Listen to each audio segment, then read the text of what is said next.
Meu marido gritou no Natal: "Onde diabos você esteve, maldita? Minha família já está aqui há 1 hora com fome e a mesa ainda nem foi posta."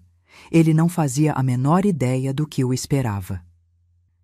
E 25 de dezembro de 2023, 7 horas da noite. Eu estava parada na porta da minha própria casa, com a chave tremendo na minha mão, quando ouvi o grito: "Onde diabos você esteve, maldita?" A voz do Valdomiro atravessou a porta de madeira como uma lâmina. Meu estômago se revirou. Não pela raiva dele, eu já conhecia aquela raiva de cor, mas porque eu sabia o que vinha agora. Sabia que do outro lado daquela porta tinha gente. A família inteira dele. Todos esperando para me ver ser humilhada. Respirei fundo. O cheiro de antisséptico hospitalar ainda estava grudado na minha pele. Minhas veias latejavam onde a agulha da quimioterapia tinha entrado 4 horas atrás. Meu braço esquerdo estava roxo, escondido debaixo da blusa de manga comprida que eu escolhi justamente para isso. Abri a porta e lá estava ele, Valdomiro, 68 anos, cabelo grisalho penteado para trás, camisa social azul clara, aquela que eu passei na quinta-feira. Os olhos dele estavam vermelhos de raiva. Atrás dele, a sala de jantar estava cheia. Dona Cremilda, minha sogra, sentada na cabeceira como uma rainha no trono. Marcelo e Fabrícia no sofá, ela com aquela bolsa caríssima no colo.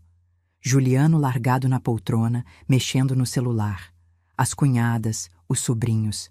15 pessoas me olhando como se eu fosse uma empregada que chegou atrasada. Minha família já está aqui há 1 hora com fome e a mesa ainda nem foi posta. Ele berrou de novo, agora com plateia. E eu vi nos olhos de cada um deles. Ninguém ia me defender. Ninguém ia perguntar onde eu tinha estado.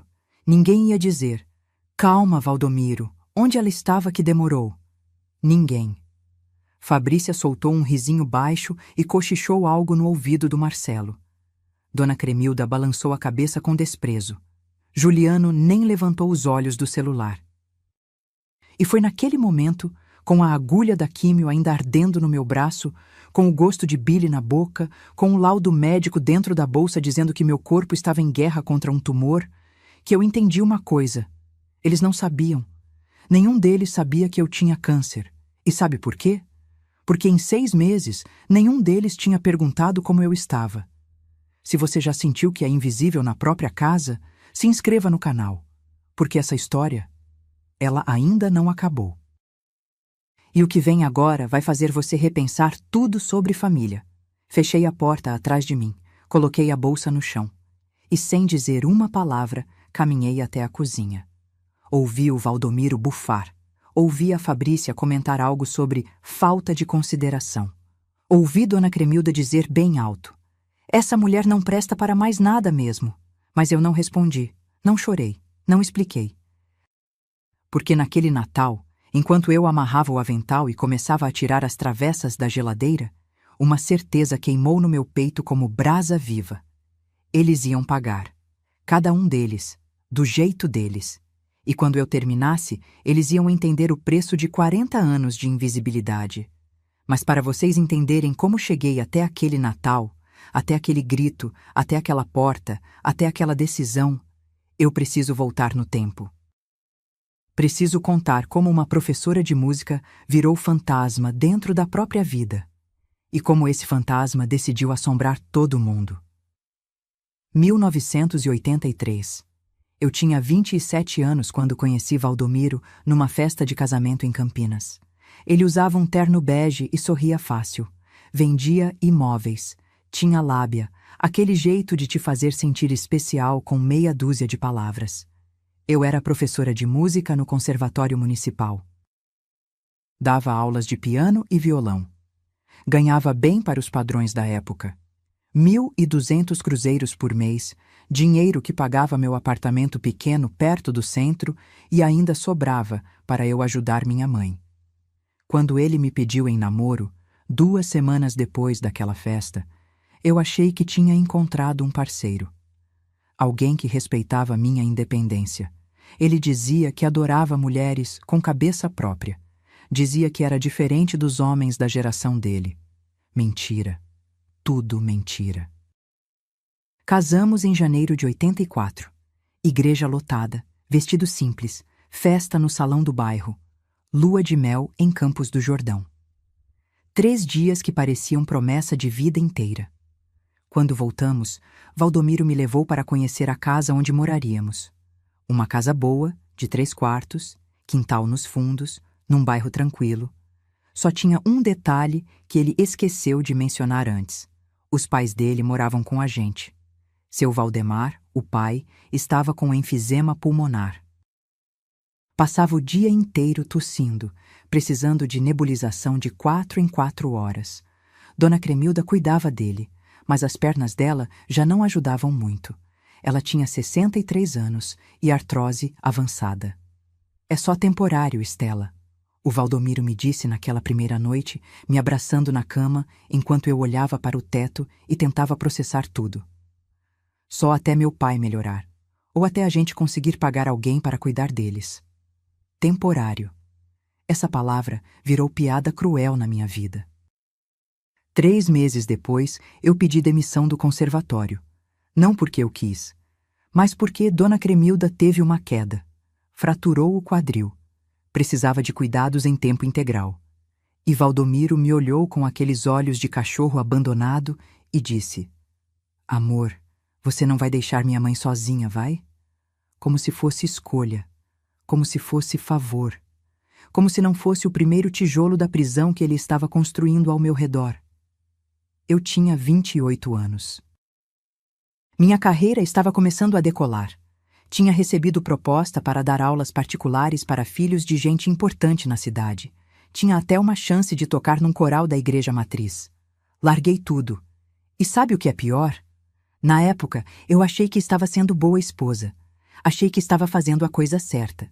Que família era sobre sacrifício? Ninguém me contou que sacrifício sem volta é só burrice com um nome bonito. Bruna nasceu em 85, Marcelo em 87. Juliano em 90. 3 gravidezes, 3 cesarianas, 3 vezes em que o Valdomiro sumiu no dia seguinte ao parto porque tinha reunião importante com o cliente. E eu ali, sozinha, amamentando, trocando fralda, fazendo comida para a sogra, dando nebulização para o sogro, lavando montanha de roupa. Minha mãe faleceu em novembro de 85. Câncer de estômago que levou ela em 4 meses. Eu estava grávida de 6 meses da Bruna quando enterrei minha mãe debaixo de chuva fina, segurando um guarda-chuva preto que o Valdomiro nem se deu ao trabalho de segurar comigo. A herança que ela deixou foi 380 mil cruzados na época, dinheiro de uma casa que ela vendeu no interior. Era meu, só meu, estava no testamento. Para minha filha Estela Maria, para que ela tenha segurança.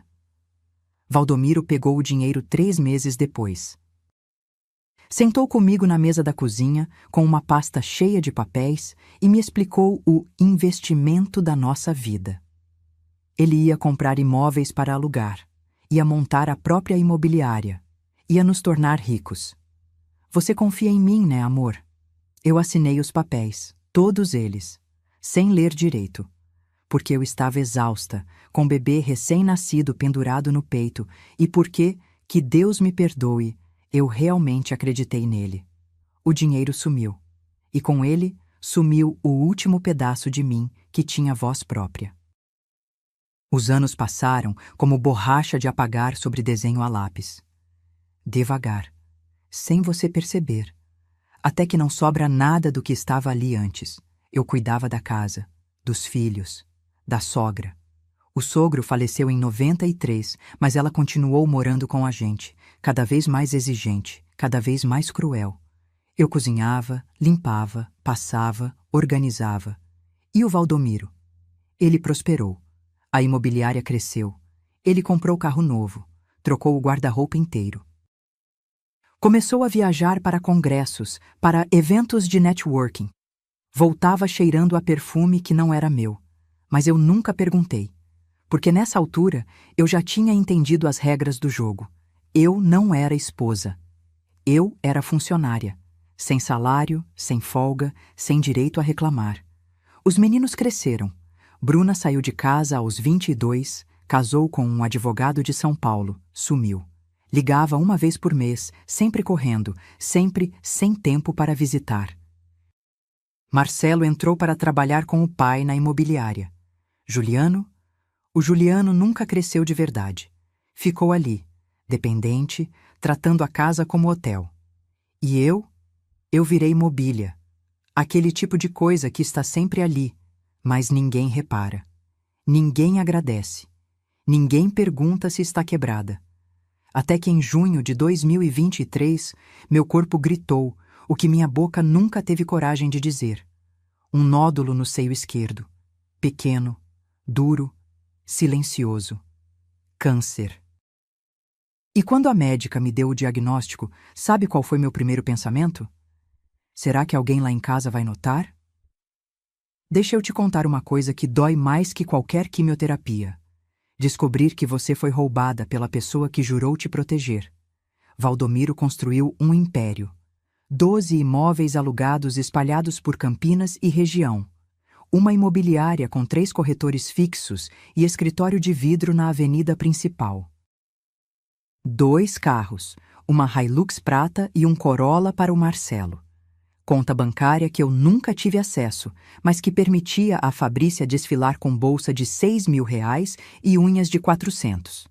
Todo mundo achava que o Valdomiro era um self-made man. O homem que começou do zero e venceu na vida com trabalho duro e visão de negócio. Meus filhos contavam essa história com orgulho. Meu pai é um vencedor. Construiu tudo sozinho. Sozinho. Essa palavra me corroia por dentro como ácido. Porque eu sabia a verdade. Eu sempre soube. Só fingia não saber porque era mais fácil do que encarar o tamanho da traição. Aqueles 380 mil cruzados que minha mãe deixou, o dinheiro da casa dela, da vida inteira dela trabalhando como costureira, não investimos juntos. Valdomiro pegou, colocou tudo no nome dele. Comprou 4 imóveis em leilão da Caixa entre 86 e 88, quando os preços estavam no chão. Essas 4 casas, alugadas desde então, foram a base de tudo. Com o lucro delas, ele comprou mais 3. Depois mais 5, como bola de neve. Hoje, em 2023, essas propriedades geravam R$ 28.000 por mês. Líquidos. Direto na conta dele. E sabe quanto eu recebia? R$ 800. Isso mesmo, R$ 800 para as despesas da casa. Como se comida, luz, gás, produtos de limpeza e remédios da dona Cremilda custassem menos que isso. Como se eu fosse mágica. Quando o dinheiro acabava, e sempre acabava, eu tinha que pedir. Ir até o escritório dele, interromper as reuniões importantes e pedir na frente dos funcionários, como criança pedindo mesada. Valdomiro, preciso de mais R$ 200. O supermercado? Ele suspirava, fazia cara de sofrido, abria a carteira com aquela lentidão proposital para todo mundo ver o sacrifício dele e me entregava as notas como quem faz favor. Toma. Mas administra melhor, Estela. Não é fácil sustentar essa casa. Sustentar, com o dinheiro que veio da minha mãe. Enquanto isso, a Fabrícia, que nunca trabalhou um dia sequer na vida, trocava de roupa toda semana. O Juliano, desempregado há 3 anos, comprava tênis de R$ 1.200. O Marcelo viajava para congressos em Florianópolis, Porto Alegre, Rio de Janeiro. E eu? Eu usava as mesmas 5 blusas há 8 anos. Sandália de R$ 29,90. Calça jeans desbotada que eu mesma ajustava quando engordava ou emagrecia. Uma vez, em 2019, eu pedi um vestido novo para ir no casamento da sobrinha do Valdomiro. Algo simples, R$ 150 numa loja do centro. Ele olhou para mim como se eu tivesse pedido um carro. R$ 150 num vestido? Você tá louca, Estela? A gente não tá nadando em dinheiro, não. 2 semanas depois, ele comprou um relógio de R$ 2.800. Presente de cliente, ele disse. Preciso estar bem apresentado para fechar negócios. Eu fui no casamento com um vestido que a Bruna tinha deixado para trás há 10 anos. Azul desbotado, com elástico frouxo na cintura. A Fabrícia olhou para mim naquele dia e disse na frente de todo mundo: Ai, dona Estela, a senhora não tem nada mais atual para vestir? O Marcelo riu. O Valdomiro fingiu não ouvir. E eu? Eu abaixei a cabeça e fingi que não doeu. Mas a pior descoberta não foi o dinheiro que ele me negava, foi o dinheiro que ele escondia. Lembra que eu te falei do apartamento na praia? Deixa eu te contar essa. Em 2015, Valdomiro comprou um apartamento em Ubatuba. Investimento, ele disse. Vou alugar para a temporada. Colocou no nome dele, óbvio. Eu nem assinei nada, nem sabia o endereço direito. Ele dizia que o apartamento rendia uns 1.500 por mês, que mal pagava o condomínio. Que era mais dor de cabeça que lucro. Mentira. Descobri, muito tempo depois, mas já vou chegar lá, que o apartamento estava alugado fixo desde 2016. R$ 3.500 mensais. Contrato de 2 anos que se renovou automaticamente. 7 anos alugado. 3.500 por mês. Façam as contas comigo. R$ 294.000. Quase 300 mil que entraram na conta dele, que ele nunca declarou direito, que ele nunca mencionou. Enquanto eu mendigava R$ 200 para comprar frango. Enquanto eu remendava lençol velho porque não tinha dinheiro para jogo novo. Enquanto eu tomava remédio genérico para pressão alta, que eu desenvolvi de tanto engolir humilhação, porque o de marca era muito caro. E o pior é que aquele apartamento estava no meu nome. Isso mesmo. Por alguma razão burocrática que só advogado explica direito, o imóvel tinha sido registrado como meu. Provavelmente para pagar menos imposto ou para proteger patrimônio em caso de processo contra a imobiliária dele. Eu era dona, mas não sabia. Eu tinha direito àquele dinheiro todo, mas ele embolsou. E durante 7 anos eu vivi como indigente dentro da casa que meu próprio suor tinha construído. Tem uma noite que eu nunca vou esquecer. Outubro de 2022, meu aniversário de 66 anos. Acordei, fiz café, arrumei a casa, preparei almoço. Ninguém disse nada. Valdomiro saiu cedo para a reunião. Voltou às 8 da noite, jantou, assistiu jornal, foi dormir. Nem feliz aniversário. Eu fiquei sentada na cozinha, sozinha, olhando para o bolo que eu mesma tinha feito. Simples, de laranja, sem vela, e pensei: será que se eu morrer amanhã, eles vão sentir minha falta? Ou só vão sentir falta de quem cozinha, lava e limpa? A resposta veio 1 ano depois. Naquele Natal de 2023, naquele grito, porque para eles eu não era mãe. Não era esposa, não era pessoa, eu era utilidade. E quando a utilidade falha, você não tem valor nenhum, mas eles ainda não sabiam de uma coisa. Utilidades quebradas podem ser consertadas, pessoas invisíveis podem acordar, e fantasmas. Bem, fantasmas podem assombrar.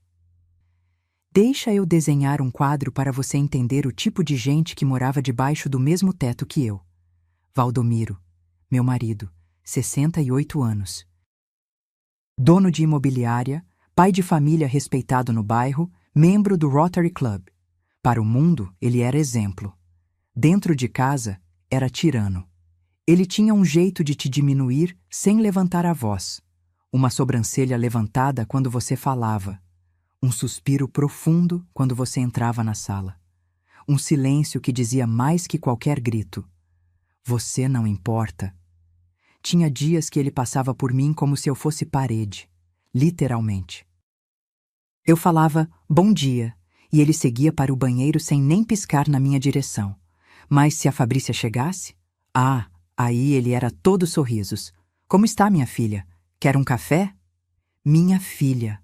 A nora dele recebia mais carinho em 5 minutos do que eu em 5 anos. Dona Cremilda, minha sogra, 89 anos, vivendo com a gente desde 1993. Exatos 30 anos sendo tratada como rainha, enquanto eu era a súdita.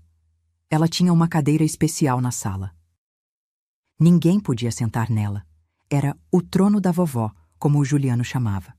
De lá, ela comandava tudo. Controlava os horários das refeições, reclamava da temperatura da casa, criticava cada prato que eu fazia. Esse arroz está empapado, Estela. Essa carne está dura, Estela. Minha falecida sogra fazia melhor, Estela. Toda santa refeição, alguma crítica. E sabe o que o Valdomiro fazia? Ria. Mãe tem razão, Estela. Você podia caprichar mais. Ela tomava remédio para pressão, para diabetes, para tireoide. 7 comprimidos diferentes por dia. E quem organizava, quem lembrava os horários, quem marcava consulta, quem ficava 3 horas na fila do posto de saúde? Eu. E sabe quantas vezes ela me agradeceu nesses 30 anos? Nenhuma. Marcelo, meu filho mais velho, 38 anos. Trabalhava com o pai na imobiliária, ganhava bem, uns R$ 8.000 por mês. Casado com a Fabrícia há 9 anos. O Marcelo sempre foi o preferido do Valdomiro, o sucessor. Desde pequeno, aprendeu que agradar o pai era mais importante que qualquer outra coisa. Inclusive, respeitar a mãe. Ele me olhava com pena. Aquele tipo de pena que é quase desprezo. Como se eu fosse criatura fraca, incapaz, que tinha escolhido aquela vida. Uma vez, em 2021, eu tentei conversar com ele. Disse que me sentia cansada, que precisava de ajuda nas tarefas da casa. Ele estava mexendo no celular, nem levantou os olhos. Mãe, a senhora tem 89 anos morando aqui com a gente. A vida da senhora é tranquila. Para de drama. 89 anos? Ele estava falando da avó dele. Nem percebeu que tinha confundido. Para ele, eu e a dona Cremilda éramos a mesma coisa. Velhas inúteis que ocupavam espaço. Fabrícia, a nora, 35 anos. Cabelo sempre impecável, unha sempre feita, roupa sempre cara. Nunca trabalhou. Vivia do salário do Marcelo, ou seja, vivia do dinheiro que veio da minha herança. Ela tinha um dom especial para me humilhar com um sorrisinho no rosto.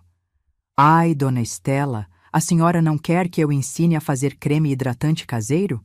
Ajuda com essas rugas? Nossa, dona Estela, a senhora não pensa em pintar esse cabelo? Tá muito branco, envelhece. Tadinha da senhora, deve ser tão cansativo cuidar dessa casa enorme sozinha. Mas fazer o quê, né? A vida é assim. Tadinha. Ela me chamava de tadinha na frente dos outros, e todo mundo ria como se fosse carinho. Um dia, eu estava lavando louça depois do almoço de domingo. Ela entrou na cozinha, pegou um copo d'água e ficou me observando.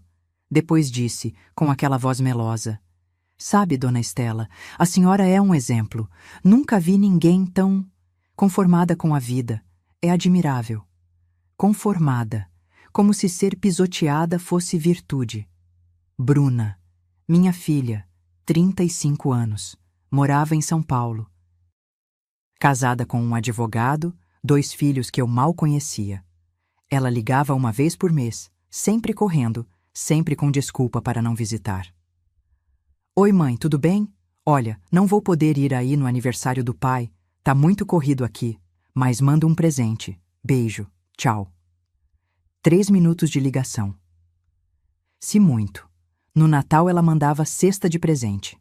Panetone, vinho, castanhas. Nunca um "Como você está?" de verdade. Uma vez, em 2022, ela postou foto no Facebook com a sogra dela. As duas abraçadas, sorrindo. Legenda: Minha segunda mãe, te amo. Eu olhei aquela foto durante 10 minutos, tentando entender onde foi que eu errei, o que eu fiz para que minha própria filha preferisse a sogra a mim. Então entendi. Eu nunca fui mãe presente para ela porque estava ocupada demais sendo escrava de todo mundo. E agora, ela me tratava do mesmo jeito que aprendeu em casa, como alguém que não merece atenção. Juliano, o caçula, 32 anos. Desempregado há 3 anos. Morava no quarto dos fundos, Acordava meio-dia, passava o dia jogando videogame. Ele era o pior de todos, porque os outros pelo menos fingiam educação. O Juliano nem isso. Ele me chamava para fazer as coisas gritando do quarto. Mãe, Cade, o almoço! Como se eu fosse cachorro que vem quando assobia. Deixava roupa suja espalhada pelo chão. Copos e pratos empilhados na escrivaninha. Eu entrava no quarto dele para limpar e quase vomitava do cheiro. Uma tarde eu estava passando mal. Tontura, náusea, efeito colateral da químio que ninguém sabia que eu fazia. Sentei na beira do sofá tentando respirar. O Juliano passou por mim. Foi na geladeira, pegou o último pedaço de bolo que eu tinha feito. Eu disse, com a voz fraca: Filho, eu estava guardando esse pedaço para comer depois. Ele me olhou, deu uma mordida gigante e falou de boca cheia: Ué, mãe, se queria tinha comido antes. E saiu rindo. Essa era a minha família. 5 pessoas que moravam da minha comida, da minha limpeza, do meu cuidado, e me tratavam como se eu devesse gratidão por estar ali. Nenhum deles perguntava se eu estava bem, se eu precisava de alguma coisa, se eu tinha sonhos, planos, vontades. Para eles, eu era função, não pessoa. E a gota d'água, aquela que transborda o copo e afoga tudo, aconteceu 3 semanas antes daquele Natal. Meu aniversário, 67 anos. Ninguém lembrou. Literalmente ninguém. Eu fiquei o dia inteiro esperando. Um telefonema, uma mensagem, um abraço de mentira que fosse. Nada. À noite, o Valdomiro chegou em casa, jantou e foi dormir. Eu fiquei na cozinha sozinha, olhando para o calendário na parede, com o dia 28 de outubro circulado de caneta vermelha. Eu mesma que circulei, com uma esperança idiota de que alguém ia perceber. E foi naquela noite, no silêncio da casa que eu limpava todo dia, que eu tomei uma decisão. Se eu sobrevivesse ao câncer, eles não iam me ver morrer como capacho. Iam me ver viver como leoa. Junho de 2023. Consultório da doutora Renata, mastologista. Paredes cor de gelo, aquele cheiro de álcool em gel que gruda na garganta. Eu estava sentada numa cadeira de couro frio, as mãos suando, esperando o resultado da biópsia. Eu já sabia. Não sei explicar como, mas eu sabia. A doutora entrou com uma pasta na mão e aquele olhar que médico tem quando a notícia é ruim. Sentou, respirou fundo e disse: Estela, é câncer. Carcinoma ductal invasivo, estágio 2. Vamos precisar começar o tratamento imediatamente. Câncer. A palavra caiu na sala como bomba. Mas sabe o que foi mais assustador? Eu não chorei. Não entrei em pânico. Não perguntei, por que eu? Eu perguntei outra coisa. Quanto tempo eu tenho se não tratar? A doutora franziu a testa. Estela, não pensa nisso. O tratamento tem ótimas chances de... Quanto tempo? Ela hesitou. Depende de muitos fatores. Mas sem tratamento, talvez 2, 3 anos. E seriam anos difíceis. 2 anos. Fiquei olhando para o diploma dela na parede, tentando processar, tentando decidir se aquilo era tragédia ou libertação. Porque no fundo, e isso dói admitir, uma parte de mim pensou: se eu morrer, pelo menos descansa. Que tipo de vida eu estava vivendo quando a morte parecia descanso? A doutora continuou falando. Quimioterapia, 12 sessões, terças e quintas. Cada sessão duraria umas 4 horas. Depois, avaliariam se precisava de cirurgia. E então, ela perguntou algo que mudou tudo. Você quer que eu converse com seu marido? Com seus filhos? Muitas pacientes trazem familiares para esse tipo de consulta. Eu olhei para ela. E pela primeira vez em 40 anos, eu disse a verdade em voz alta. Se eu morresse amanhã, doutora, quanto tempo levaria para eles perceberem? Ela não soube o que responder. Eu continuei, e minha voz saiu mais firme do que eu esperava. Eles só notariam quando a comida não estivesse pronta, quando a roupa não estivesse lavada, quando a casa estivesse suja. Não vou contar. Não quero piedade de quem nunca me deu amor. Saí daquele consultório com receitas na bolsa e um plano na cabeça. Ia fazer o tratamento, mas em silêncio, e ia observar. Ia ver quanto tempo levaria para alguém, qualquer pessoa naquela casa, notar que eu estava doente. Spoiler, ninguém notou. Primeira sessão de quimioterapia, 12 de junho, terça-feira, 9 horas da manhã. Hospital Santa Mônica, ala de oncologia, 3º andar. Eu disse em casa que ia ao supermercado. Peguei a bolsa, coloquei boné, óculos escuros, como se estivesse fugindo. E estava fugindo da invisibilidade. A sala de químio era grande, poltronas cinza reclinadas em fileiras, mulheres e homens sentados, com agulhas nos braços, bolsas de soro pingando veneno que cura. Todo mundo com aquele olhar, medo misturado com esperança. Sentei na poltrona 17. A enfermeira, Janaína, foi gentil. Conversou comigo enquanto procurava a veia. Perguntou se eu tinha vindo acompanhada. Não, estou sozinha. Ela apertou minha mão. Você é forte. Eu não me senti forte. Me senti idiota. Porque ali estava eu, 67 anos, enfrentando câncer sozinha, enquanto em casa tinha 5 adultos que nem perceberam minha ausência. A químio doeu. Não a agulha. Essa foi tranquila. Mas depois, o líquido gelado entrando na veia, o gosto metálico na boca, a náusea que começou devagar e foi crescendo como onda. 4 horas depois, saí de lá cambaleando. Peguei ônibus de volta. Parei no supermercado de verdade. Comprei leite, pão, frutas, para a mentira fazer sentido. Cheguei em casa 3h30 da tarde. Juliano estava na sala, grudado no videogame. Nem olhou para mim. Mãe, Cad, a comida? Tô com fome. Engoli a náusea, fui para a cozinha e fiz macarrão. 3 semanas se passaram assim. Terças e quintas na químio. O resto da semana fingindo que estava tudo bem. Eu emagreci 6 quilos. Meu cabelo começou a cair. Eu prendia ele, usava lenço em casa, dizia que estava com caspa. Ninguém perguntou. Até que numa quinta-feira, 29 de junho, minha vida mudou por causa de uma conversa na sala de espera. Eu estava sentada, esperando ser chamada, quando uma senhora sentou ao meu lado. Cabelo grisalho curtinho, olhos azuis vivos, blusa florida, uns 70 e poucos anos. Ela olhou para mim e sorriu. Aquele tipo de sorriso que reconhece dor na outra pessoa. Primeira vez? 4ª sessão, eu respondi. Eu já terminei o meu tratamento. Vim só para o controle. 2 anos livre do câncer. Ela estendeu a mão. Hildete. Estela. A gente ficou conversando. Ela me contou que teve câncer de mama aos 70 anos. Fez químio, radioterapia, mastectomia e venceu. Mas a parte importante da história não foi o câncer, foi o que veio depois. Sabe, Estela, o câncer me ensinou uma coisa. A vida é curta demais para viver sendo capacho. Eu olhei para ela, surpresa com a palavra. Ela continuou. Eu passei 60 anos da minha vida servindo. Marido, filhos, netos. Nunca fiz nada para mim. Quando descobri o câncer, meu filho, aquele que eu criei sozinha depois que o pai dele morreu, sabe o que ele disse? Eu balancei a cabeça.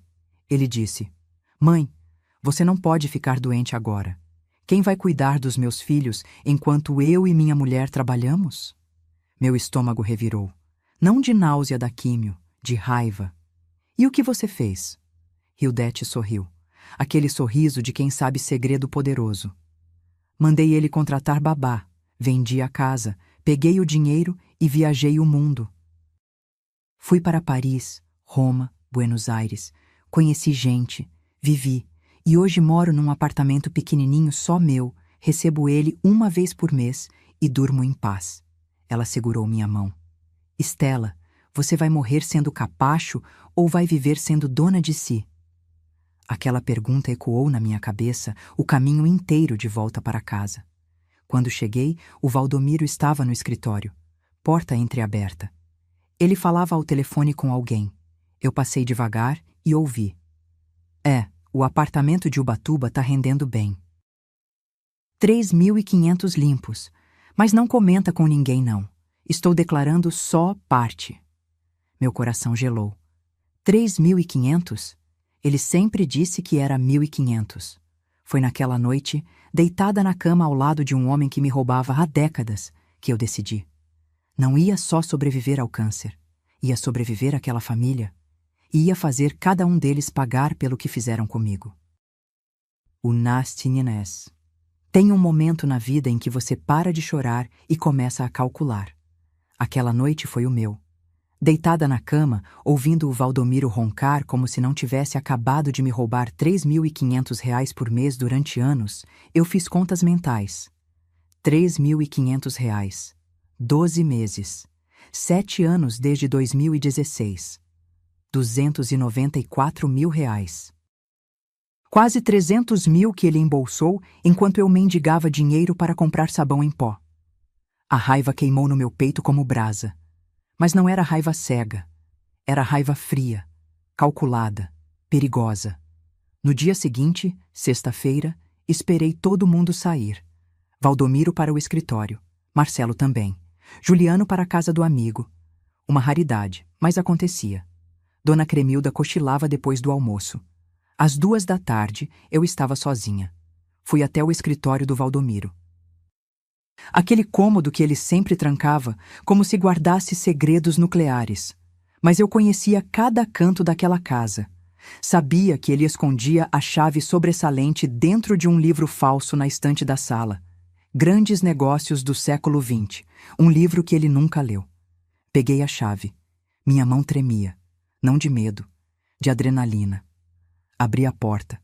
Entrei. Tranquei de novo por dentro. O escritório cheirava a couro e cigarro velho.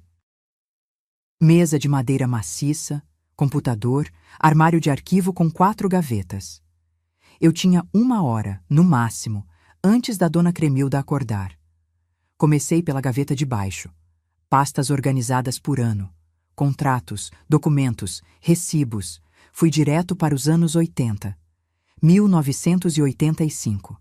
1986. E lá estavam. Os contratos de compra dos primeiros 4 imóveis. Casa na Vila Industrial, 120 mil cruzados. Casa no Jardim Proença, 90 mil.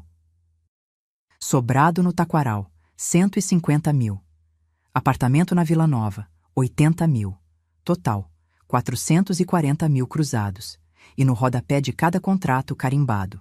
Origem do recurso. Recursos próprios. Recursos próprios. A herança da minha mãe. Eu fotografei tudo com o celular. Cada página, cada assinatura. Minha mão já não tremia mais. Continuei procurando. Pasta de 2015. Lá estava. Escritura do apartamento em Ubatuba. Rua das Toninhas, número 342. Apartamento 103. E o nome no documento? Estela Maria Cavalcante dos Santos. Meu nome completo. Com meu CPF. O apartamento era meu. Sempre foi meu. E ele alugava, recebia, gastava, sem me contar. Sem me dar um centavo. Fotografei. Respirei fundo. Continuei. Foi na 3ª gaveta que encontrei a bomba. Um envelope pardo com a palavra testamento, escrita em caneta azul na frente. Abri. Era o testamento do Valdomiro, feito em 2018 no cartório do centro. Assinado. Reconhecido firma. Li cada linha. E a cada linha, meu sangue fervia mais. Ele deixava tudo, tudo, dividido entre os 3 filhos. A casa, os imóveis, as contas bancárias, as cotas da imobiliária. Para mim? A minha esposa Estela Maria, confiro usufruto vitalício da residência principal, desde que não contraia novas núpcias. Usufruto. Eu podia morar na casa até morrer. Mas não era dona. Se eu arranjasse outro companheiro, como se isso fosse possível ou desejável, eu perdia até isso. 40 anos de casamento. 40 anos construindo patrimônio. E eu valia menos que inquilino. Fotografei cada página daquele testamento maldito. Quando terminei, já era 3h20. Coloquei tudo de volta exatamente onde estava. Tranquei o escritório. Devolvi a chave. Fui para a cozinha fazer café como se nada tivesse acontecido. Mas tudo tinha acontecido. Nos dias seguintes, virei detetive da própria vida. Comprei um gravador pequeno, daqueles de jornalista, numa loja de eletrônicos no centro. R$ 240 que tirei da minha mesada. Comecei a gravar tudo. Toda humilhação, todo desrespeito, toda conversa em que era tratada como lixo. Terça-feira à tarde, Dona Cremilda me chamou para levar chá na sala. Liguei o gravador no bolso do avental. Esse chá tá fraco, Estela. Parece água suja. Desculpa, Dona Cremilda. Faço outro. Não precisa. Já tô acostumada com coisa mal feita. Gravado. Quinta de noite, jantar em família. Juliano reclamou da comida. Esse feijão tá sem gosto, mãe. Parece que você não põe tempero de propósito. Valdomiro riu. Sua mãe tá ficando velha. Já não sabe mais cozinhar. Marcelo concordou. É, mãe, o feijão tá meio aguado mesmo. Gravado. Mas a gravação mais importante aconteceu num sábado. Eu estava no quintal estendendo roupa. A janela do quarto do Marcelo estava aberta. Ele e a Fabrícia conversavam alto. Achavam que eu não ouvia. Liguei o gravador e cheguei mais perto. Sério, amor, a gente precisa pensar no futuro. Era a voz da Fabrícia. Seus pais não vão durar para sempre. Não fala assim. Marcelo, sem muita convicção.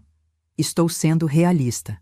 Seu pai já tem 68 anos. Sua mãe, 67.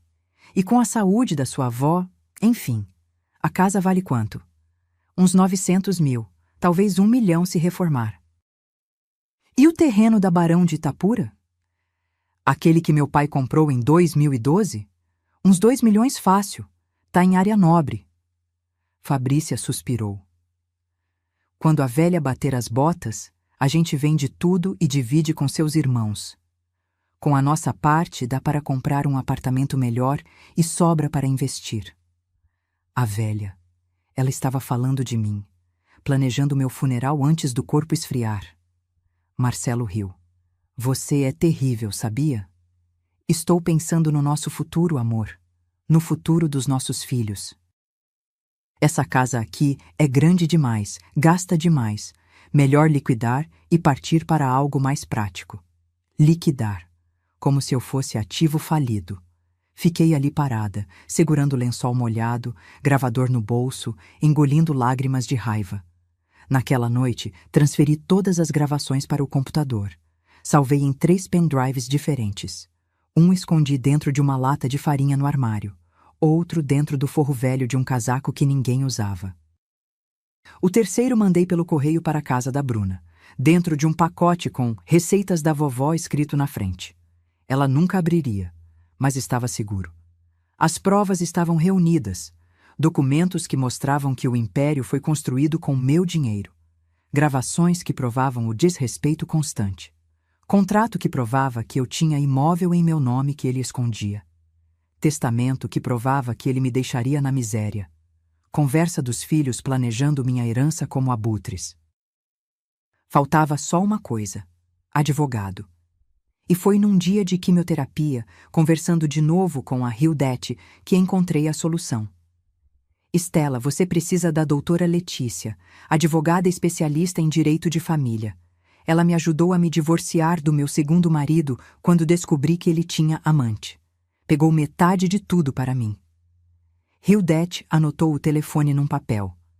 Liga para ela. Conta tudo. Ela vai saber o que fazer. Guardei aquele papel como quem guarda passaporte para país novo. Porque era exatamente isso. Eu estava fugindo. Fugindo da prisão que construíram para mim. E diferente de presa comum, eu não ia fugir de mãos vazias. Ia levar o que era meu. Cada centavo.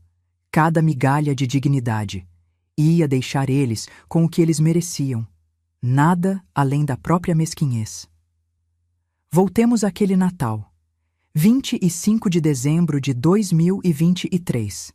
7 da noite. Eu tinha saído de casa às 3 da tarde. Sessão de quimioterapia de emergência. Meus glóbulos brancos tinham despencado e a doutora Renata me ligou pedindo para eu ir imediatamente. Risco de infecção grave. Mandei mensagem no grupo da família. Vou demorar. Comecem sem mim se precisar. Ninguém respondeu. Fiquei 4 horas no hospital.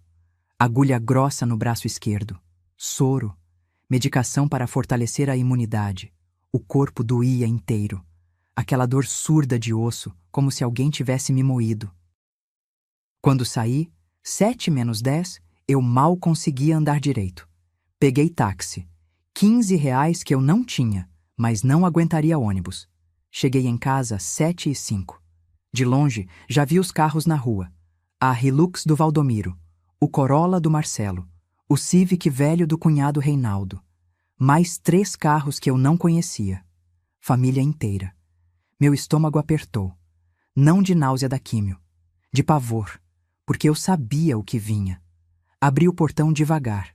Caminhei até a porta. A chave tremia na minha mão. Não de medo, de exaustão. E então veio o grito. Onde diabos você esteve, maldita? A porta se escancarou antes mesmo de eu terminar de girar a chave. Valdomiro estava ali, vermelho de raiva, veias saltadas no pescoço, dedo apontado para o meu rosto. Minha família já está aqui há 1 hora com fome e a mesa ainda nem foi posta. Atrás dele, a sala estava cheia. Contei rapidamente. 15 pessoas. Dona Cremilda no trono dela, cara de nojo. Marcelo e Fabrícia no sofá, ela com vestido vermelho de festa e colar de pérolas. Pérolas que custaram R$ 4.000, eu sabia porque ouvi ela contar para a cunhada. Juliano na poltrona, ainda de bermuda e chinelo, como se fosse churrasco de domingo. As cunhadas Sônia e Vera na mesa da sala, taças de vinho vazias na frente. Os sobrinhos adolescentes no chão, mexendo no celular. O cunhado Reinaldo em pé perto da TV, braços cruzados, olhando para mim como juiz olha para criminoso. Todos me encarando. Eu entrei. Fechei a porta atrás de mim com cuidado. Coloquei a bolsa no chão, a bolsa onde estava o laudo médico, o comprovante da sessão, a receita de antibióticos. Ninguém perguntou onde eu tinha estado. Ninguém percebeu que eu estava pálida, que eu tremia, que meus lábios estavam rachados de desidratação. Valdomiro continuou gritando. Você sabia que hoje era Natal? Sabia que minha família vinha jantar? E onde você estava? Dona Cremilda bateu a bengala no chão. Essa mulher não presta para mais nada mesmo. Irresponsável. Na minha época, esposa que se preze não deixava a casa nesse estado. Olhei para a mesa. Estava vazia, sem toalha, sem pratos, sem nada. A ceia estava na geladeira. Peru assado que eu tinha feito na véspera. Farofa, arroz à grega, rabanada, tudo pronto. Só faltava montar, mas eles não foram capazes nem de colocar prato na mesa. Fabrícia levantou do sofá, veio até mim com aquele sorriso venenoso. Pôs a mão no meu ombro, toque gelado, falso. Deixa que eu arrumo a mesa, dona Estela. A senhora está tão envelhecida, deve estar cansada, coitada. Coitada. Aquela palavra de novo. Sônia, a cunhada, riu. É mesmo, Fabrícia. Estela está com cara de quem passou o dia todo fazendo o quê? Dormindo? Elas riram juntas. Marcelo não disse nada. Só olhou para o lado, covarde. Juliano gritou lá do fundo. Mãe, você está de pirraça? O Natal é para servir a família. Para de drama e vai fazer sua obrigação. Minha obrigação. Eu olhei para ele. 32 anos. Desempregado. Vivendo às minhas custas. Me chamando para fazer minha obrigação. Valdomiro apontou para a cozinha. Vai logo, Estela. Todo mundo está esperando. E depois dessa vergonha, você ainda vai ter que ouvir o que eu tenho para falar. Eu fiquei parada ali. 5 segundos. 10, 15. Só olhando para todos eles. E naquele silêncio, eu tive uma revelação. Eu podia morrer ali mesmo. Colapso, parada cardíaca, qualquer coisa. E a primeira preocupação deles seria: quem vai fazer a ceia? Não onde ela estava. Não, ela está bem. Não, por que ela demorou. Quem vai fazer a ceia? porque para eles eu não era mãe, não era esposa, não era sogra, não era avó, não era pessoa. Eu era função. E funções não têm sentimento, não têm câncer, não têm dor. Respirei fundo. A agulha da químio ainda ardia no meu braço. O gosto amargo de remédio ainda estava na minha boca. Minha cabeça latejava, mas eu não disse nada. Não expliquei onde estive, não defendi, não chorei, porque naquele momento, olhando para aquelas 15 pessoas que esperavam que eu servisse enquanto meu corpo travava uma guerra pela sobrevivência, eu entendi algo fundamental. Eles não mereciam explicação, mereciam lição. Caminhei até a cozinha. Amarrei o avental, aquele avental azul desbotado que eu usava há 10 anos. Abri a geladeira. Comecei a tirar as travessas. Ouvi risadas na sala. Ouvi taças tinindo. Ouvi alguém ligando a televisão. A vida deles seguindo normal enquanto eu sangrava por dentro.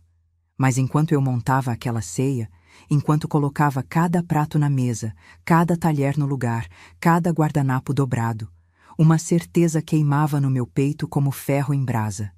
Aquela era a última ceia que eu fazia para eles. A última vez que eu seria função. A última vez que eu engolia a humilhação como quem engole remédio amargo. Porque eu tinha segredo que eles não sabiam. Tinha documentos, gravações, provas, plano. E nos próximos meses, cada um deles ia entender o preço de 40 anos de invisibilidade. Iam aprender que fantasma não assombra só à noite. Assombra para sempre. Servia a ceia em silêncio absoluto. Eles comeram, riram, brindaram. Ninguém disse obrigado. Ninguém disse estava gostoso. Ninguém notou que eu não comi nada. À meia-noite, quando todos foram embora, deixando pilha de louça suja, restos de comida na mesa, vinho derramado no chão, eu sentei sozinha na cozinha. Olhei para aquela bagunça e sorri, porque caos na cozinha eu podia limpar. Caos na vida deles, quando eu terminasse, ninguém ia conseguir arrumar. 2 de janeiro de 2024, 9 horas da manhã. Escritório da doutora Letícia Fonseca, especialista em direito de família. 13º andar de um prédio comercial no centro de Campinas. Eu estava sentada numa sala com paredes de vidro, vista para a cidade inteira. A advogada na minha frente tinha uns 45 anos, cabelo castanho preso em coque, óculos de grau, terno cinza impecável. Ela olhou para mim com aquela seriedade de quem já viu de tudo. Dona Estela, me conte sua história do início, sem pressa, sem vergonha. Tudo o que disser aqui fica entre nós. E eu contei. Tudo. 40 anos de casamento. A herança da minha mãe que virou o império dele. Os 380 mil reais que sumiram no nome de investimento conjunto. O apartamento em Ubatuba que estava no meu nome, mas eu nunca soube. Os aluguéis de 3.500 reais que ele embolsava há 7 anos. O testamento onde eu valia menos que móvel velho. As gravações das humilhações. A conversa do Marcelo e da Fabrícia planejando minha herança antes do corpo esfriar. Falei durante 1h30. Quando terminei, tinha lágrimas escorrendo pelo meu rosto, mas não eram lágrimas de tristeza. Eram de raiva.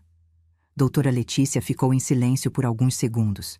Depois tirou os óculos, limpou com um lenço e disse: Dona Estela, na minha carreira de 23 anos, já vi muita baixaria, mas seu caso me revolta pessoalmente. Ela abriu uma pasta. Vamos fazer o seguinte. Primeira coisa, separação judicial com pedido de partilha de bens. Você tem direito a 50% de tudo que foi construído durante o casamento. E com as provas que você trouxe, especialmente os contratos de 85 mostrando a origem do capital, podemos provar que o patrimônio inicial veio de você. Meu coração acelerou. Segunda coisa, vamos entrar com ação de sonegação patrimonial. Esse apartamento que está no seu nome, você tem direito a todos os aluguéis que foram pagos desde 2016. São 300 mil reais aproximadamente. Com juros e correção, vamos buscar 400 mil. 400 mil reais. Terceira coisa, as gravações. Elas provam violência psicológica, o que nos dá base para pedir danos morais. Não garanto que o juiz vai conceder, mas vamos tentar. Ela fechou a pasta e me olhou direto nos olhos. Mas preciso que você entenda. Isso vai ser guerra. Seu marido vai contratar advogado, vai tentar te pintar como louca, interesseira, oportunista. Seus filhos vão ficar do lado dele. Você tem certeza que quer seguir em frente? Eu não hesitei nem um segundo. Doutora, eu tenho câncer. Passei 6 meses fazendo quimioterapia sozinha, enquanto aquela família me tratava como empregada. Se eu vou morrer algum dia, e todo mundo vai, prefiro morrer de pé, com dignidade. Do que morrer de joelhos pedindo migalha. Ela sorriu, aquele tipo de sorriso de quem reconhece guerreira do outro lado da mesa. Então vamos à guerra. Assinei o contrato. 15 mil reais de honorários. Dinheiro que tirei da conta secreta que minha mãe tinha deixado, aquela que ninguém sabia que existia. 125 mil reais guardados em banco desde 1983, no meu nome de solteira. Herança que Valdomiro nunca descobriu porque nunca se deu ao trabalho de perguntar se eu tinha algo meu. Janeiro virou fevereiro. Fevereiro virou março. E nesses 90 dias eu me transformei. Por fora continuei a mesma. Acordava cedo, fazia café, limpava a casa, cozinhava, servia. Mas por dentro? Por dentro eu era furacão. Toda terça e quinta eu ia para a sessão de quimioterapia. Mas agora também ia para o escritório da doutora Letícia.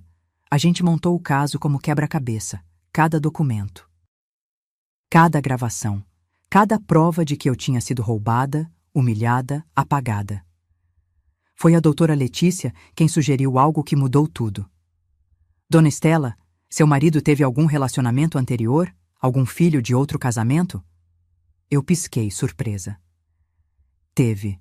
Ele foi casado antes. Durou só 3 anos. Tem um filho desse casamento, o Samuel. Mas eles são afastados há mais de 40 anos. Os olhos dela brilharam. A gente precisa encontrar esse Samuel. Levou 2 semanas, mas encontramos. Samuel Ferreira dos Santos, 45 anos, morava em Ribeirão Preto, gerente de banco, casado, 2 filhos. Liguei para ele num sábado de manhã. Alô? Samuel? Meu nome é Estela. Sou a segunda esposa do seu pai. Silêncio do outro lado. Eu sei quem você é. O que quer? A voz dele era dura, cheia de mágoa antiga. Preciso conversar com você, pessoalmente. É sobre seu pai. E acho que você vai querer ouvir. 2 dias depois, eu estava sentada num café em Ribeirão Preto. Samuel entrou. Alto, cabelo grisalho nas têmporas, óculos de armação preta.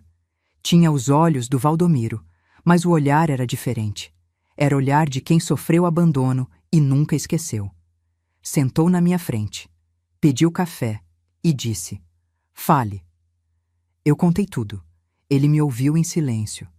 Quando terminei, ele ficou olhando para a xícara de café vazia por um longo tempo. Então disse: "Meu pai me abandonou quando eu tinha 5 anos.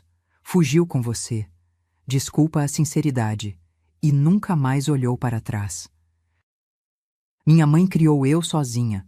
Trabalhou como faxineira para me dar educação. Morreu de derrame aos 57 anos. Ele não foi no enterro. A voz dele tremeu. Se você está me procurando porque quer que eu testemunhe contra ele, pode contar comigo. Porque esse homem não é pai, é fantasma, e fantasmas não merecem lealdade. Samuel virou minha testemunha principal. Ele tinha documentos provando que Valdomiro nunca pagou pensão. Tinha fotos da infância pobre que ele teve. Tinha prontuário médico da mãe dele, mostrando que ela trabalhou até ter derrame porque não tinha ajuda de ninguém. Mais provas, mais munição. Em março, fiz o último exame de controle do câncer. Tomografia. Marcadores tumorais. Consulta com a doutora Renata. Quando ela entrou no consultório com o resultado, estava sorrindo. "Estela, é remissão completa. O tumor reduziu 98%. Está inativo. Você venceu." Remissão completa. Eu tinha vencido o câncer. E agora ia vencer a guerra. Naquela mesma semana, comprei passagem de avião para Lisboa. Aida, em 20 de abril. Volta aberta. 6 meses morando com minha prima Georgina, que tinha se mudado para Portugal em 2010. Tirei passaporte novo. Separei roupas. Fiz lista do que levar. E em cada preparação, eu sentia poder crescendo dentro de mim. Poder de quem sabe que está fazendo a coisa certa. Poder de quem não tem mais nada a perder. Porque eu tinha enfrentado a morte. Tinha olhado nos olhos dela durante 6 meses de quimioterapia. E tinha saído viva. Comparado com isso, Valdomiro era formiga. 15 de abril. Domingo. Almoço em família. Todo mundo na mesa. Valdomiro na cabeceira. Dona Cremilda ao lado. Marcelo, Fabrícia, Juliano. Eles comiam meu frango assado, meu arroz, minha salada, reclamavam que o sal estava demais, que a carne estava seca. E eu? Eu olhava para cada um deles e pensava: aproveitem, porque essa é a última refeição que faço para vocês. À noite, sozinha no quarto, abri o armário. Olhei para malas vazias esperando para serem enchidas. E sorri. Porque fantasma que eles criaram estava prestes a virar vingança. E vingança, quando bem servida, não precisa ser quente. Só precisa ser certeira. 15 de abril de 2024, segunda-feira, 10 da manhã. Eu criei um grupo no WhatsApp, Reunião Família Santos. Adicionei todo mundo, Valdomiro, Marcelo, Fabrícia, Juliano, Bruna. Mandei uma mensagem. Jantar especial hoje às 19 horas. Preciso falar com todos. É importante. Presença obrigatória. Marcelo respondeu: Mãe, que mistério é esse? Eu: hoje à noite vocês vão entender. Passei o dia cozinhando. Fiz o melhor que eu sabia fazer. Lasanha de forno com molho branco. Medalhões de filé ao molho madeira. Batatas gratinadas. Salada Caesar. Pavê de chocolate para a sobremesa. Ironia deliciosa. A última ceia que eu faria para eles seria a mais elaborada. Às 6h30, comecei a arrumar a mesa. Toalha de linho branca, pratos de porcelana, aqueles que só usávamos em ocasiões especiais, taças de cristal, guardanapos dobrados em formato de flor. Valdomiro passou pela sala e franziu a testa. Por que tanta frescura, Estela? É especial, eu disse. Ele bufou e foi assistir jornal. 7 horas. A campainha tocou. Bruna tinha vindo de São Paulo. Ela entrou apressada, olhando para o celular. Mãe, não posso demorar muito. Deixei as crianças com minha sogra, e ela não gosta de ficar até tarde. Nem abraço, nem beijo, só aviso de que ia embora logo. Todos se sentaram. Valdomiro na cabeceira. Dona Cremilda do lado direito dele. Marcelo e Fabrícia do lado esquerdo. Juliano na ponta. Bruna ao meu lado. Eu servi a comida. Eles comeram. Elogiaram. Pela primeira vez em anos, elogiaram. Essa lasanha está ótima, mãe, disse Marcelo. Pavê tá uma delícia, disse Juliano. Até Dona Cremilda murmurou: está aceitável. Quando terminaram a sobremesa, Valdomiro limpou a boca com guardanapo e perguntou: Bom, Estela, qual é a reunião importante? Eu levantei, fui até a sala. Peguei minha bolsa. Voltei com ela e uma pasta parda que escondi debaixo do aparador. Sentei. Olhei para cada um deles. E disse: Eu tenho algumas coisas para contar. E vocês vão me ouvir até o final. Valdomiro revirou os olhos. Estela, que dramalhão é esse? Cala a boca e escuta.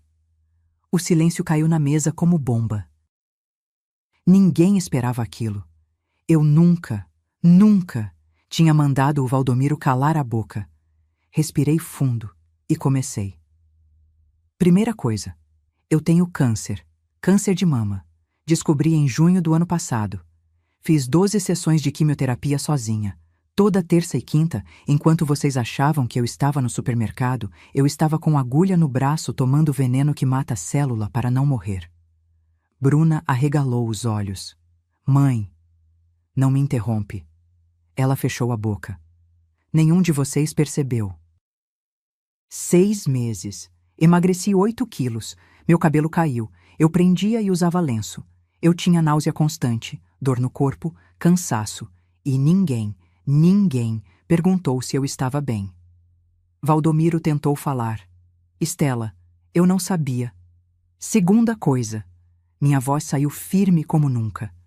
Essa família, esse patrimônio, esses 12 imóveis que vocês acham que o Valdomiro construiu sozinho, foi com o dinheiro da minha mãe. Joguei os contratos em cima da mesa. 380 mil cruzados em 1985. Herança que minha mãe deixou para mim e que ele pegou e colocou tudo no nome dele. Marcelo pegou um dos contratos, leu, ficou pálido. Terceira coisa, esse apartamento em Ubatuba que vocês nem sabem que existe, está no meu nome. E o Valdomiro aluga ele há 7 anos por R$ 3.500 mensais. Quase R$ 300 mil que ele embolsou. Sozinho, sem me dar um centavo. Valdomiro levantou da cadeira. Estela, você enlouqueceu? Onde você arranjou essas mentiras? Não são mentiras. Peguei a gravação, coloquei para tocar. A voz do Valdomiro saiu do celular. O apartamento de Ubatuba tá rendendo bem. 3.500 limpos. Mas não comenta com ninguém, não. Estou declarando só parte. A cara dele ficou branca como papel. Quarta coisa. Peguei o testamento, joguei na mesa. Valdomiro fez testamento em 2018, deixando tudo para vocês 3. Para mim, usufruto da casa. Enquanto eu não arrumar outro marido. 40 anos de casamento, e eu valho menos que inquilina. Bruna começou a chorar. Quinta coisa. Apertei play em outra gravação. A voz da Fabrícia encheu a sala. Quando a velha bater as botas, a gente vende tudo e divide com seus irmãos. Fabrícia ficou vermelha. Marcelo abaixou a cabeça. Vocês estavam planejando meu funeral, dividindo minha herança, enquanto eu ainda estava viva. Juliano tentou falar. Mãe, isso foi tirado de contexto. Cala a boca, Juliano. Você, que nunca trabalhou um dia na vida, que eu sustento há 3 anos, que me trata como empregada, cala a boca. Ele emudeceu. Olhei para todos eles, um por um. Sabe qual foi a pior parte de tudo isso? Não foi ser roubada. Não foi ter câncer sozinha. Foi perceber que para vocês eu nunca fui pessoa. Fui utilidade. Cozinheira, faxineira, enfermeira, mas nunca mãe, nunca esposa.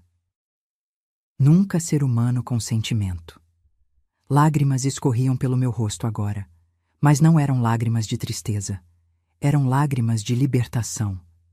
E sabe o que eu vou fazer agora? Peguei a última pasta. Minha advogada já entrou com pedido de separação judicial, com partilha de bens, com ação de sonegação patrimonial, com pedido de danos morais, e eu vou atrás de cada centavo que me pertence. Valdomiro explodiu.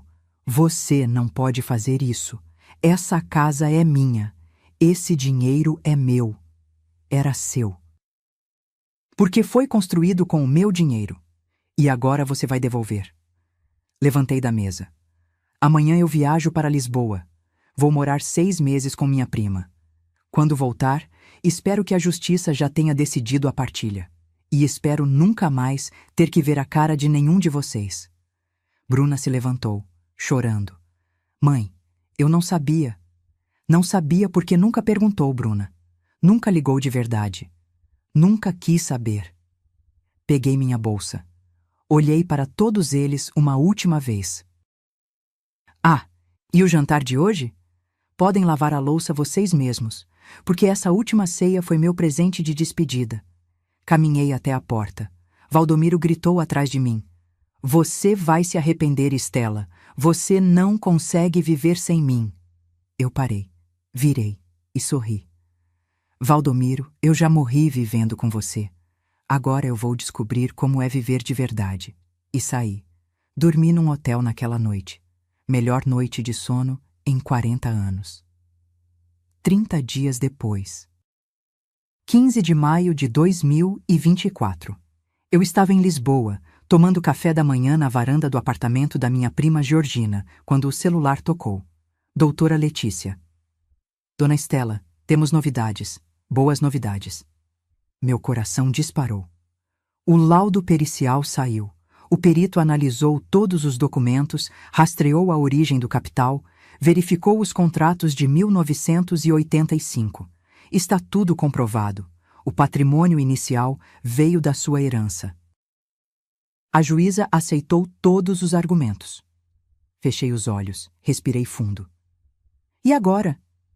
Agora a gente negocia. O advogado do Valdomiro já ligou pedindo acordo.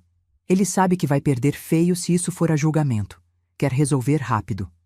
Quanto ele está oferecendo? 6 imóveis dos 12, mais R$300 mil em dinheiro referente aos aluguéis sonegados de Ubatuba. E a casa fica com você. Ele que saia. 6 imóveis. R$300 mil. A casa era mais do que eu imaginei conseguir. Aceita, eu disse. Tem certeza? A gente pode pressionar por mais. Não quero mais nada dele além do que é meu por direito. Aceita o acordo. Quanto antes isso acabar, melhor. 10 dias depois, acordo homologado judicialmente.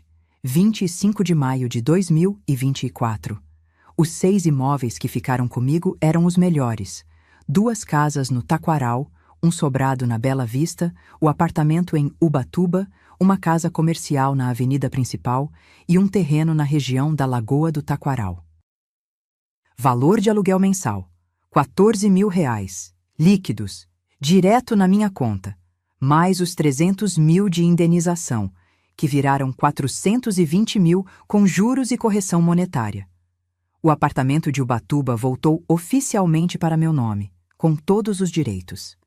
Expulsei o inquilino antigo e coloquei para aluguel por temporada, rendendo muito mais. Mas o melhor não foi o dinheiro, foi ver o império desmoronar. Valdomiro precisou vender a imobiliária. O escritório bonitinho de vidro na avenida, fechado, placa de vende-se na porta. Os 3 corretores que trabalhavam com ele, demitidos. Ele vendeu por R$250 mil, menos da metade do que valia, porque estava desesperado. Precisava pagar advogado, pagar as custas do processo, pagar a parte dele do acordo. A Hilux, vendida. O Corolla que o Marcelo usava, vendido também. Ele teve que alugar um apartamento de 2 quartos num bairro distante, sozinho. Tendo que cozinhar, lavar roupa, limpar casa. Descobri depois, pela Bruna, que ele queimou arroz 3 vezes na primeira semana. Que ligou para ela chorando, pedindo para ela ensinar a usar máquina de lavar. Chorando. O homem que me humilhou durante 40 anos estava chorando porque não sabia fritar um ovo.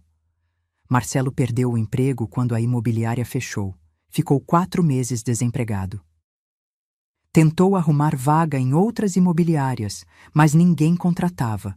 Todo mundo sabia do processo, do escândalo. E a Fabrícia? Ah, a Fabrícia. 2 meses depois que o dinheiro acabou, ela pediu separação. Pegou a filha e foi morar com a mãe dela. Marcelo ficou sozinho num apartamento alugado, ganhando R$3.500 como vendedor numa loja de materiais de construção.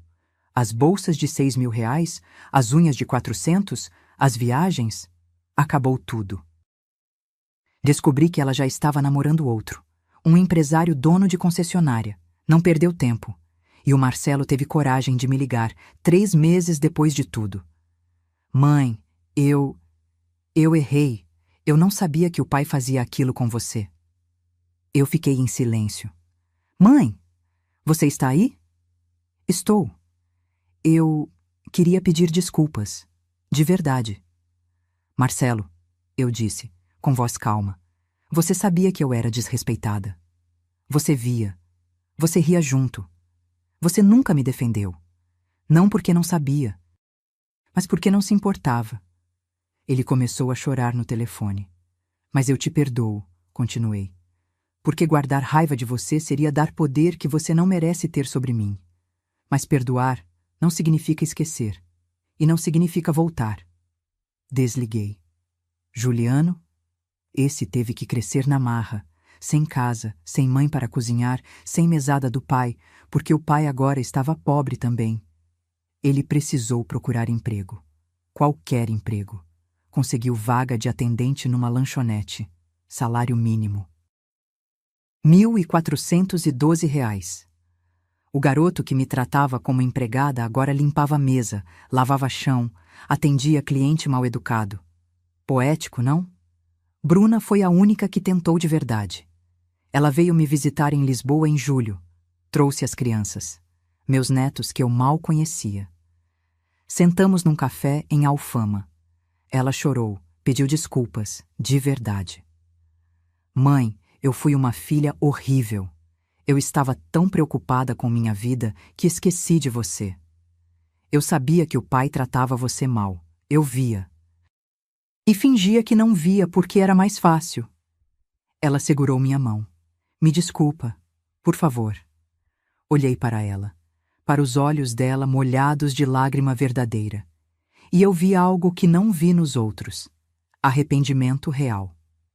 Eu te perdoo, Bruna, mas você precisa entender. A gente não volta a ser o que era, porque o que era quebrado. Podemos construir algo novo, mas vai levar tempo. Ela concordou. E desde então, a gente conversa toda semana. De verdade. Não aquelas ligações de 3 minutos. Conversas de mãe e filha tentando se reencontrar. Samuel, o filho do primeiro casamento do Valdomiro, testemunhou no processo. Contou sobre o abandono, sobre a mãe dele trabalhando sozinha, sobre os anos sem pensão. A juíza ficou revoltada. Usou o testemunho dele como prova de padrão de comportamento abusivo. Pesou contra o Valdomiro. Depois do processo, eu e Samuel viramos amigos. Ele me chama de Dona Estela, com respeito. Diz que eu sou mais mãe para ele, mesmo sem ter criado ele, do que o pai dele foi a vida inteira. Ironia bonita, não? E Dona Cremilda, a rainha do trono? Ela foi morar com o Marcelo, no apartamento pequeno, sem empregada, sem ninguém para servir ela. O Marcelo agora sabe o que é cuidar de idosa exigente, o que é ouvir reclamação em cada refeição, o que é acordar de madrugada porque ela precisa de remédio, o que é aguentar desprezo diário. 3 meses depois, ele me ligou de novo. Mãe, como você aguentou 30 anos? Eu ri. Desliguei. Em setembro, recebi notícia. Valdomiro teve um AVC leve. Passou 4 dias internado. Nenhum dos filhos foi visitar. Estavam ocupados. Ele saiu do hospital sozinho, de táxi. E eu não senti pena. Senti justiça. Porque durante 40 anos, ele me fez invisível. E agora, ele entendia o que era ser invisível de verdade. Ser esquecido. Ser descartado. Ser função que deixou de funcionar. A vida tem dessas ironias. Você colhe exatamente o que planta. E ele plantou desprezo durante décadas.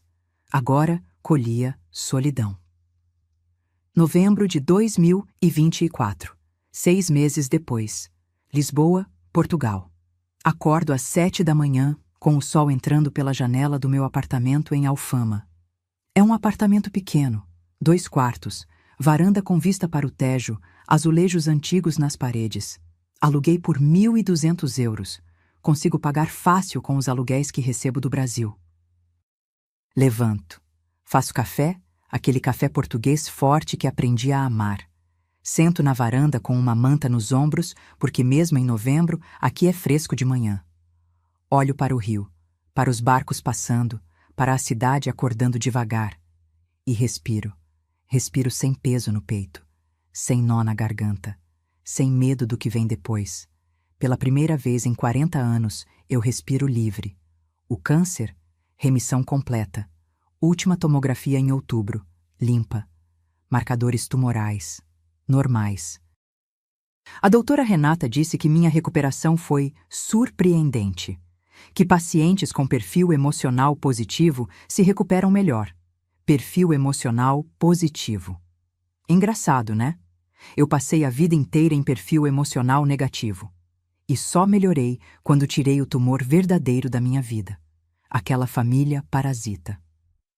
Hoje é terça-feira, dia que eu dou aula de piano. Sim, voltei a dar aula. Tem uma escola comunitária aqui perto, num bairro chamado Graça. Eles precisavam de professora de música voluntária. Eu me ofereci. Agora, toda terça e quinta, das 9 ao meio-dia, eu ensino piano para crianças portuguesas. Crianças de 8, 9, 10 anos. Olhinhos brilhando quando conseguem tocar música inteira pela primeira vez. Sorriso enorme quando acertam o ritmo. Elas me chamam de Professora Estela, com respeito, com carinho, e eu ensino de verdade. Não porque sou obrigada, mas porque eu quero. Porque finalmente, aos 68 anos, eu estou fazendo o que sempre amei e nunca pude fazer. Às 3 da tarde, encontro a Hildete num café na Baixa. A gente virou amigas de verdade. Ela mora aqui em Lisboa há 3 anos, num apartamento em Santos. A gente se encontra 2 vezes por semana para tomar chá, comer pastel de nata, conversar sobre vida. Foi ela quem me apresentou ao grupo de mulheres 60+. 8 senhoras portuguesas e brasileiras que se reúnem toda sexta para jantar, conversar, rir. Mulheres que, como eu e a Hildete, decidiram que nunca é tarde para viver de verdade. Semana passada, a gente foi a Sintra. Visitamos o Palácio da Pena. Subimos escadas. Tiramos fotos. Rimos como adolescentes. Mês que vem, vamos para o Porto. Depois, planejamos Espanha. Estou vivendo tudo que nunca vivi. E sabe o que é melhor? Estou vivendo com o meu dinheiro. Não preciso pedir. Não preciso explicar. Não preciso mendigar. 14 mil reais mensais dos aluguéis dão quase 3 mil euros. Vivo bem, viajo, guardo, ajudo quem precisa. Semana passada, doei 1.000 euros para a instituição que ajuda mulheres vítimas de violência doméstica. Porque violência não é só soco. Às vezes, é apagar alguém aos poucos. E eu sei exatamente como isso é. Bruna veio me visitar de novo em outubro. Dessa vez, ficou uma semana inteira. Trouxe os meninos. A gente andou pela cidade, comeu nos restaurantes, conversou de verdade. Uma noite, ela me disse: "Mãe, você está diferente, mais leve, mais viva." Eu sorri. Estou, porque pela primeira vez eu estou vivendo para mim. Não para agradar, não para servir, para mim. Ela abraçou eu e chorou. Eu queria ter percebido antes. Não importa mais, eu disse. O que importa é agora. Ontem recebi carta do Brasil, do Marcelo, carta manuscrita, 4 páginas. Ele contou que perdeu a casa, que está morando num apartamento pequeno com a avó, que a Fabrícia casou de novo e não deixa ele ver a filha direito, que está trabalhando duro, acordando cedo, voltando tarde. No final da carta, ele escreveu: "Mãe, agora eu entendo. Entendo o que a senhora aguentou. Entendo o peso. Entendo a solidão. Me desculpa por ter demorado tanto para enxergar. Eu te amo. E espero que um dia a senhora consiga me perdoar de verdade." Guardei a carta numa gaveta. Não porque não perdoei. Eu já perdoei. Mas porque perdoar não significa esquecer. E não significa voltar a ser capacho. Algumas pontes a gente reconstrói, outras a gente deixa queimada, para lembrar de nunca mais atravessar. Hoje à noite vou ao Fado. Tem uma casa pequena no bairro Alto onde cantam músicas de saudade, de amor, de dor. Eu vou sozinha. Peço vinho do Porto, ouço as canções. E às vezes choro. Mas não choro de tristeza. Choro de gratidão. Porque o câncer, por mais horrível que tenha sido, me ensinou a coisa mais importante. A vida é curta demais para viver sendo sombra. Curta demais para pedir licença para existir. Curta demais para aceitar migalhas na mesa que você mesma preparou. Olho pela janela agora, enquanto escrevo essas últimas palavras. O sol está se pondo sobre o Tejo. O céu está pintado de laranja, rosa, roxo. E eu penso em tudo o que passei. Em tudo que perdi. Em tudo que ganhei. Perdi 40 anos sendo invisível. Mas ganhei o resto da vida sendo inteira. Perdi uma família que nunca me amou de verdade, mas ganhei a mim mesma, e isso vale mais que qualquer patrimônio. Tem gente que vai dizer que eu fui egoísta, que abandonei família, que fui vingativa. E sabe o que eu respondo? Durante 40 anos, eu fui altruísta. Cuidei de todo mundo, coloquei todo mundo na frente. E quase morri por isso. Literalmente. Agora, eu escolho eu.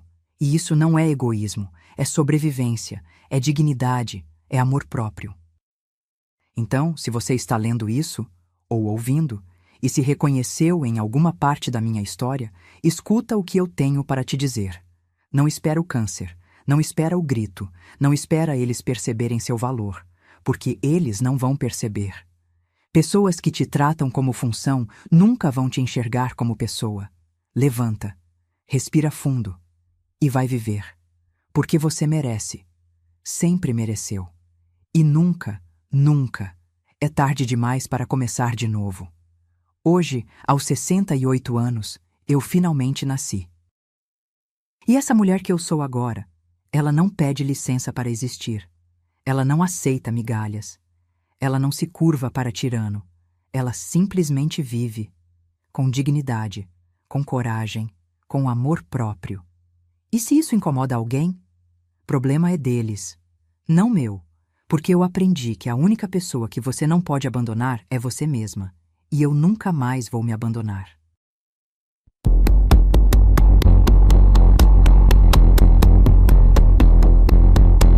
Se essa história tocou seu coração de alguma forma, deixe um comentário contando de onde você está assistindo. Escreva sua cidade, seu país. Vamos criar uma corrente de mulheres que se apoiam, que se entendem, que sabem que nunca é tarde para recomeçar. Curta esse vídeo se você acredita que dignidade não tem preço. E se inscreva no canal para continuar acompanhando histórias reais de mulheres que escolheram viver, não apenas sobreviver. Porque sua história também importa. E você também merece ser vista. Um abraço forte. E lembra, você é muito mais do que as funções que te atribuíram. Você é pessoa, inteira, completa, valiosa. E isso ninguém pode tirar de você.